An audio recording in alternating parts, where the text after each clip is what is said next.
Ir-riforma fil-pensjonijiet hija waħda mill-prijoritajiet il-kbar li għandu qudiemu l-Gvern.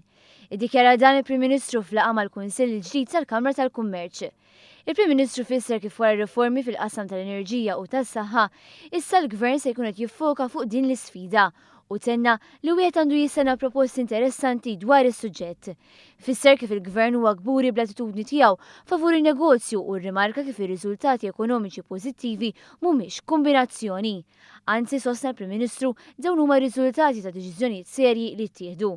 Iddikjara wkoll li deċiżjonijiet fil-qasam tal-pensjonijiet ma jinkludux żieda fil-ħlas tal-bolla għaliex il-Gvern huwa kontra din il-proposta. Il-Prim Ministru tkellem dwar ħtieġa ta' aktar ħaddiema minkejja li kien hemm żieda fil-persuni jaħdmu partikolarment dawk nisa. Ir-rappreżentanti tal-Kamra tal-Kummerċ saħħu kif il-kompetittività għandha tibqa' fuq nett tal-aġenda tal-Gvern u appellaw lill-Prim Ministru biex il-Gvern jagħmel tiegħu il-viżjoni tal-Kamra tal-Kummerċ. Preżenti għal din il-laqgħa kien hemm id-Deputat Prim Ministru Luis Grech, il-Ministru tal-Finanzi Edward Cicluna u s-Segretarju Parlamentari għall-Kompetittività José Herrera.